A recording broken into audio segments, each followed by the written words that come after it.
What's going on, everybody? C4 here. Welcome back to the channel, and today we are continuing with the Flashback Pink Slips series. We're here, episode 6. We got a nice big 4-game stretch here, including a Week 12 rematch to avenge our Week 9 loss to the original Flashback franchise team, the San Antonio Marshals. So we're here with the Houston Oilers. We're 2-6. We are 1 overall point away from being at risk at losing players. We could very well hit that in today's. I'm going to say that because we are progressing our team and they're growing and they're developing nicely. If we win a game, like a decent, we're like probably 2 average wins, 1 huge 5-star win away from being a 75 overall and being at risk at losing players. I don't think we won. Who did we win the last episode?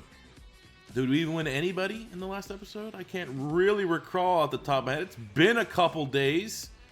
Kraft is actually who we won. I remember. We beat the Jacksonville Jaguars, and we're able to add Jason Kraft, 76 star dev corner. Looks pretty nice from his base stats. Average speed, but the man coverage, zone coverage, play rec. He's a smart player. He can hit. I like that. So we need to continue to keep getting this team better. I'm welcoming when we hit that 75 overall and we become at risk of losing players, okay? I'm waiting for it. I want that added challenge, even though our team's still not particularly great. Even a 75 overall is like most likely going to be a bottom 5 team. I'm not scared. And today, we kick things off by taking on the 4-4 Baltimore Ravens. You might be thinking to yourself, Baltimore? Who do they got? Oh, just all their legends. Ray Lewis, Ed Reed, John Ogden, Bart Scott. Whew. Okay, well, we're still at a point where we're not really going to be having a chance to win any of these guys just quite yet, unless we get some sort of crazy 5-star spin. What is the highest? You guys been paying attention? What's the highest we've actually got? 3 stars, I think, is the highest we've ever earned. So it's like we're still waiting for that big breakout performance, and even though we've had some really strong games here. Ryan Leaf is 7th in passing touchdowns. 17 touchdowns to 6 picks is really good. We've had 2 200-yard games for Ricky Waters. He's averaging over 101. Yet when we win by the skin of our teeth. And there hasn't been an impressive standout victory. So hopefully we can kick into gear here at Oil Rig Stadium, Week 10 against the 4-4 Baltimore Ravens. So usually we get to pick 2 games. We get to play 2 games. What we're gonna do today?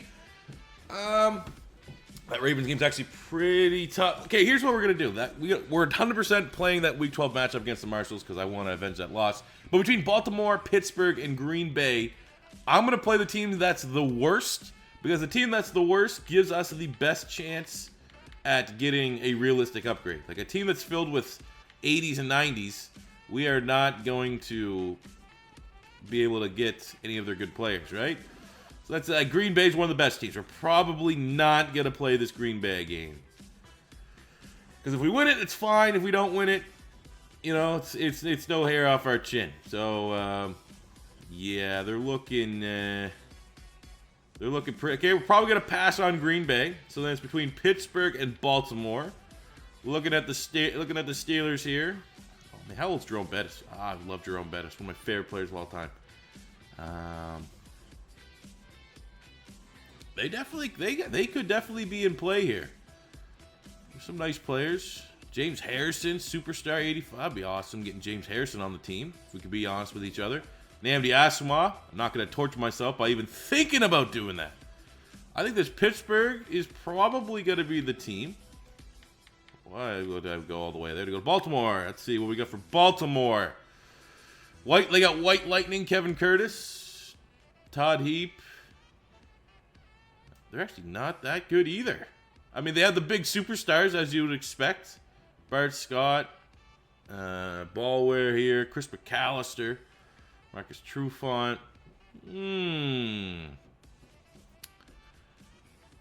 I think we... Okay, so now we're gonna view this as who is like the best mid 80s. Like low 80s would be like if we have a huge performance we could steal. And looking here for Baltimore, Bart Scott, Jamal Lewis. That's about it. And when you look at Pittsburgh, I just keep getting drawn to James Harrison. James Harrison would be a sick pickup. We got Kendrell Bell. We can get better at linebacker. Even, I don't even talk about him. Yes, well, Plaxico. Okay, that's who we're going to play. So this week, we're going to play Week 11 and Week 12. So let's get into the sim here. Week 10 against the Baltimore Ravens. Okay, it's not raining, and we got up to a, 7-0. 10-0 lead in the first quarter, so a tremendous start for the Oilers as Baltimore's able to get down the field and score. Man, if we can actually get some victories here through the sim, that is going to be huge for our team. Because that means we reach a certain overall point that Madden's going to help us out. And we're playing pretty damn well. We're playing like a team that's going to win here. Up 3-point lead, 6-point lead. So it's, we got to get a stop. We do get a stop. Here we go. Minute 33. Backs against, they're going to.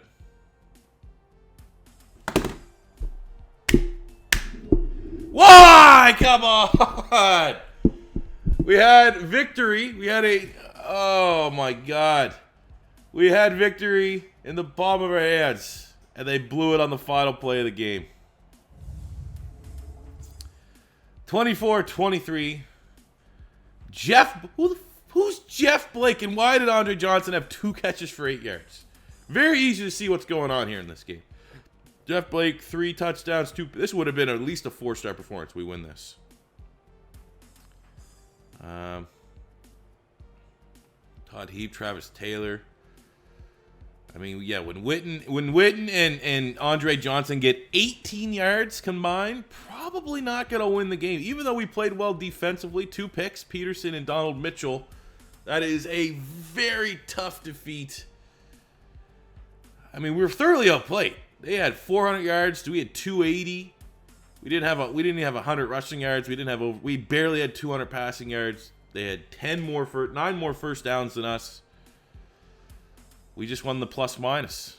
They were so much better than us. The fact that it's only a 1 point, I guess it could have been a lot worse. So we're going to bounce back. We're going to be playing this game against the 5-4 Pittsburgh Steelers. We only did a kind of a preview of their squad. More so of guys that are within striking distance if we do win. But they got Joey Porter and Jerome Bettis as their superstar X Factor. Hines Ward, Casey Hampton, James Harrison. Who I think somehow, some way, if we can get a plus 10 or something crazy like that, he is going to be the target. So I really, he's one of my favorite players. Obviously, would add the intimidation factor to our defense, plus 1,000.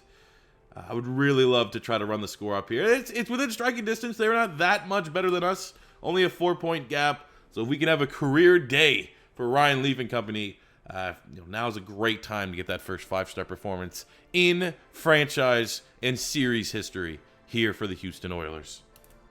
Oh, there we go. And he gets destroyed. It's one of the most beastly sacks I've ever seen. Albert Hainsworth blowing up the middle.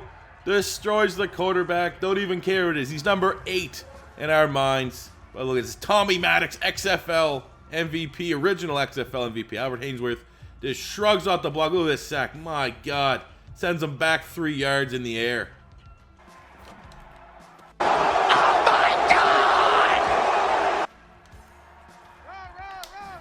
Oh, Ricky Waters. That you can hear those, an old man like that. You hear those bones cracking when he's doing those cuts. He sounds like ankles breaking, but it's actually literally his own ankles, deteriorating in front of his very eyes. But that is still a big gainer. We are running him into the ground. But on the pace that he's setting, he's going to be probably the greatest running back season for a running back over the age of 34.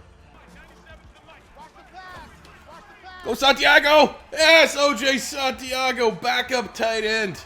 Canadian. Trying to put on for the whole country. He's carrying it on his back.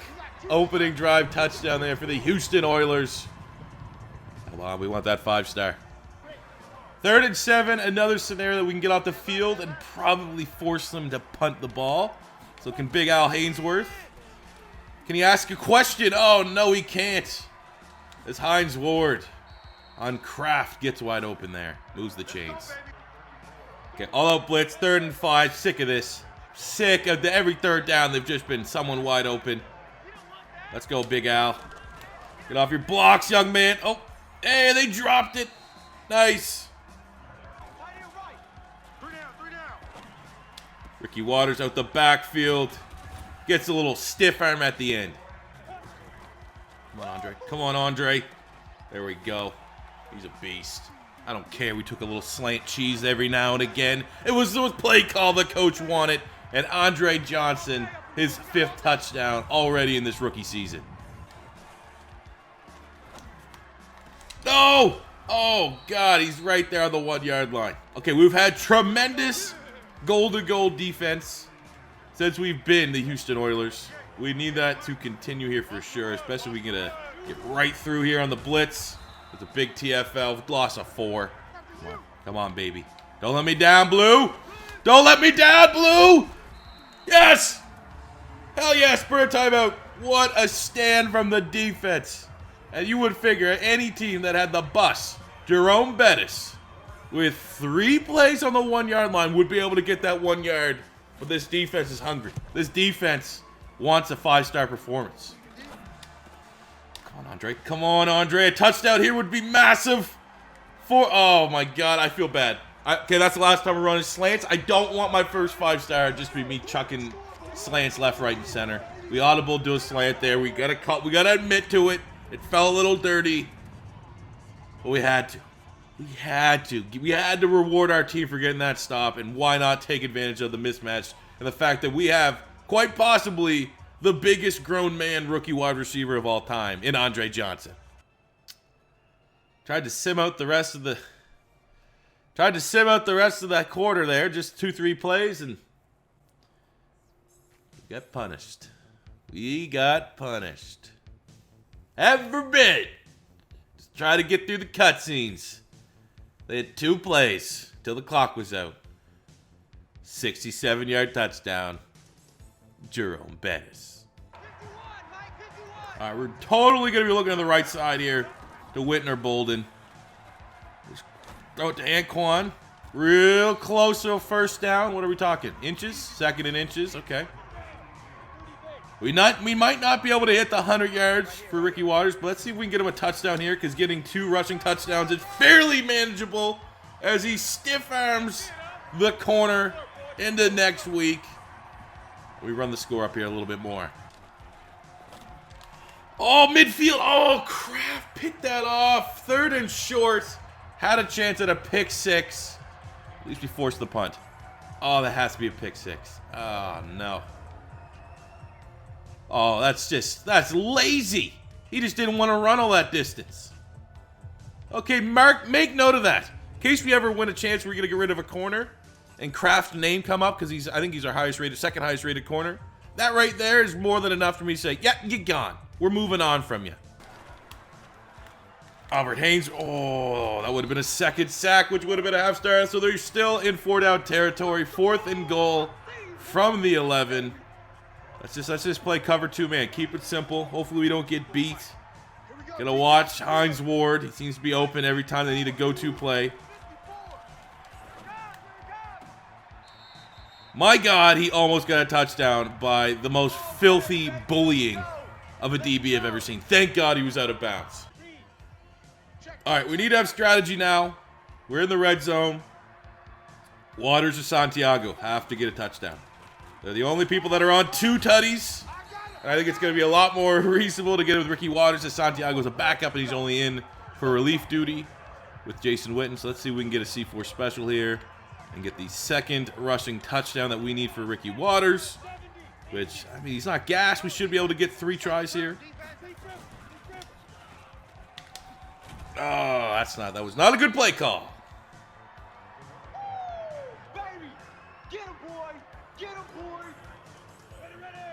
And now he's tired. We're going to try it one more time to the other way. Not the classic C4 special. We're going to see if we can bounce it out. And my God, that play just gets destroyed in the backfield by Joey Porter. Gilded. Wasn't even Joey Porter. Okay. Can we get a scenario where we got 2 tight ends on the field and we could try and throw this into Santiago?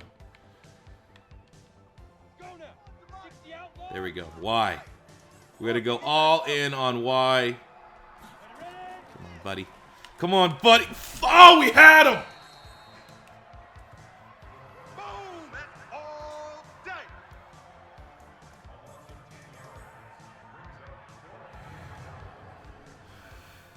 We're going to kick the field goal because that will give us a plus 21-point victory, which is it stars within itself, but my God, we had that.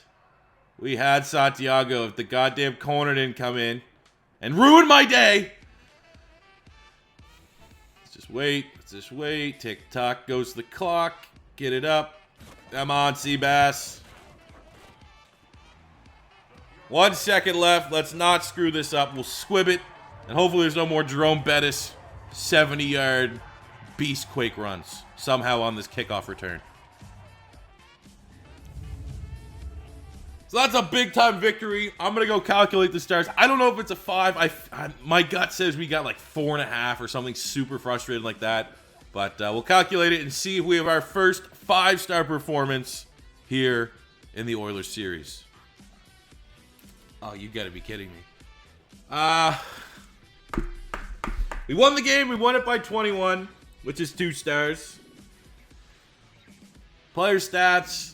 For Ryan Leaf, 300-plus yards, 3 touchdowns. That's 1 full star for his performance. We had nothing from the running backs. From a receiving standpoint, we had over 100 yards for Anquan Bolden, which is half star. For Andre Johnson, over 100 yards and 2 touchdowns, which is 1 full star for him. And unfortunately, nothing on the defense. It is a 4.5-star performance. We round down to 4. It's a +8 opportunity. So close! God damn it! But the gods did help us out with a +8. We are still able to upgrade Sermon, our star dev outside linebacker, 26. And we're going to flip Drew Bennett, 70 overall wide receiver. He's 25 normal. For Antoine Randall L, a little bit more dynamic, an upgrade in dev trait. And we get our guy, James here. I don't know if he's going to stay at outside linebacker. We might move him to defensive end. But we got the most dangerous man, I think, in NFL. Easily, if you're making the top 10 most feared players in the history of the league, James Harrison's name has to be up there. So that is a big get for the Houston Oilers. And it wasn't a 5-star, which I was shooting for, but we got the player we wanted in the end of the day, which is all you can really ask for. Now, the question is, when we make this move, is that enough to knock us up to a 75 overall? So week 12, we're going to be hopping again, try to get revenge against the Marshals. What we have done on the defense, it didn't change his rating anything, so it doesn't make me feel greasy. It just makes more sense. We have switched James Harrison, who's very much a 3-4 outside linebacker, to a defensive end. Now, the big question is, do we go Raheem Brock, who's younger and has the depth trait, or Alex Brown, who's literally, like, I think maybe the same age and is 1 overall point. Actually, he's younger. Let's make Alex Brown a left end. See what that does. I mean, you know, you get blinded by the dev traits every now and again. But look, there we go. That's a little bit better. I don't know why. I hate. That is one of my biggest Madden pet peeves. Why do you rotate my players without me trying to do that? Oh, it's so stupid. Either way, James Harrison is going to play defensive end. And you better believe, along with Albert Hainsworth, I am going to be using him a whole lot. So let's get into this game. 5-5 Marshals. You should remember the squad. We just played them at the tail end of the last episode. But Aaron Glenn, Jamie Sharper, Gary Walker. They have David Carr, Derek Carr's brother, as their starting quarterback. They're essentially the original Houston Texans. And we're a better team. So on paper, we should be able to squeak out a victory here. Especially if we're able to roll the Steelers like we just did a week before. Come on, Andre. There, too easy. Gotta keep calling soft plays. We're not losing to the Marshals twice in one season. I'm sorry.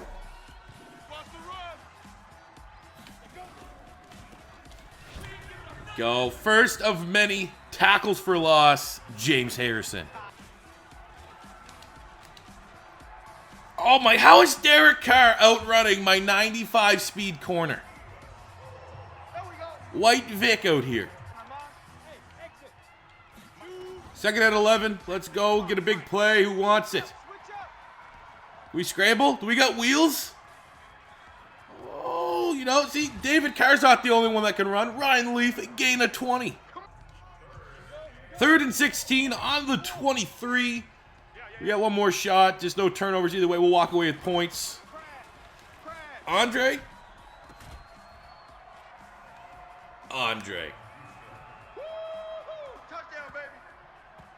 8th touchdown of the year. Godly. He's godly. There's no other way. What a selection at pick 1. We had so many options, and we made the right one.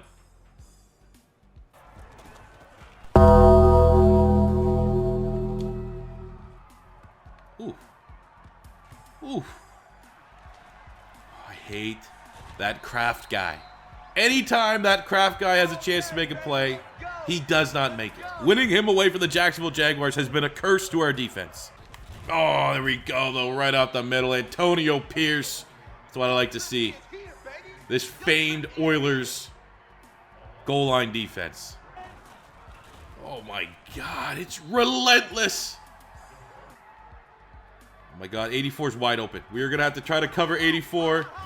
Oh, my God. And it works. Rocky Boyman, the new starter at linebacker, because we moved James Harrison to defensive end, gets a huge sack. And they have to kick another field goal. Bumchid can't believe it, but we have got 2 straight victories for the Houston Oilers. Coming into this episode, we had 2 wins on the season. And there's only, what, a couple games left. That is, and I mean, let's be honest, we haven't been awful. This hasn't been like Rip City bad, where we're just getting, getting smoked by 40 points every single week. Close wins, close losses. But a win nonetheless. And look at that. We actually got the 100 yards for Ricky Waters, which is going to help us when it comes to scoring here. But I'm not expecting a big score. But let's go calculate it anyways. But a nice dub over our rival San Antonio Marshals. And it's actually pretty damn good. So we got the win. It's a divisional win. So it's 2 stars right off the rip. We had a plus minus with the, we had a Pierce interception, which is a half star. Looking at the player stats, we got nothing from our quarterback, but we got the 100 rushing yards on the dot for Ricky Waters, which is also a half star. On the receiving standpoint, 2 touchdowns for Andre Johnson, which is a half star.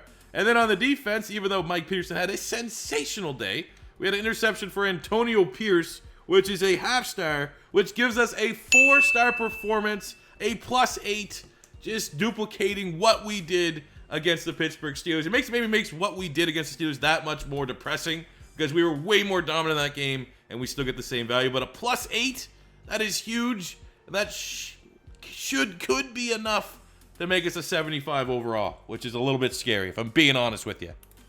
So in this win, we're not making anything, too crazy in terms of upgrades. Just solid depth moves with our +8 upgrades. So we're going to flip Kevin Dyson, who, let's be honest, memories of him with, the Houston, Tennessee area, it's not great. But he's a 73 star at 28. We're going to flip him for a +1 upgrade for Jabbar Gaffney, who's 74 star at 22. Plus, he's a Florida Gator, which helps. Gilbert Brown, the veteran, 71, 32. He's a star. We're going to flip him just for a younger option. Losing a dev trait, but getting a younger player who has a lot more upside. And that costs 0. And the big upgrade is center John Wade, 72 overall. Just a normal dev for Steve McKinney, 78 star dev center. And he's only 27, so still has room to grow and develop. So with those players that we won away from the Marshals, we're still a 74 overall. I'm going to cheese just a little bit because I know this Week 13 game against a very good Green Bay Packers team is going to be sim. So I'm going to avoid upgrading Bolden and Gaffney just in case that would put our team up over the 75 hold threshold. So we'll wait till after this game, the sim against the Green Bay Packers, who are an outstanding team. They're probably one of the best teams in the game. Even though the 79 doesn't reflect how good they are. Brett Favre, they got Darren Sharper, who, let's be honest, let's just not really talk about him. Amon Green, Aaron Campman. I mean, we scoured their roster. We were trying to figure out what team gave us the best chance at winning, and they were the team that most likely was going to roll us. So let's get in, let's finish the episode, and maybe we can shock the world and beat one of the best rosters in the game. Optimism, however, is not overly high. Brett Favre is just an absolute baller. But I'm not going to lie, if we got a 5-star performance, which is looking very unlikely, I'd probably get Brett Favre. We have no, I mean, Ryan Leaf is playing very well, but we have no real emotional attachment to a Ryan Leaf. But it's not looking good. We got 3 points on the board as we enter the second half. 6 Seabass, 2 field goals. This is an ass whooping. Thank God we are not a 75 overall, else this could be a 5-star ass whooping, and we'd be losing a player for sure. This is a good reminder that even though I can come in and win games, ultimately, this team is not good, and there's always going to be 2 sims within an episode, and we're going to get punished. 46% completion percentage for Ryan Leaf is horrific. I mean, Brett Favre didn't kill us. He had a lot of yards, but only 2 touchdowns, 1 pick. Running the ball, Mon Green went off 132 yards. We got 74 for Ricky Waters. Receiving, Javon Walker had a big game. Donald Driver had a pretty good game. They had Bubba Franks, 4 for 50 for Anquan Bolden. Just not a whole lot. 21 tackles for Mike Peterson, though. He is a tackle machine. We might as well see. We got the sacks. A couple sacks across the board. Half sack split between James Harrison and Albert Hainsworth. Antonio Pierce, back-to-back games with an interception. Tyrone Williams got a pick for the Green Bay Packers.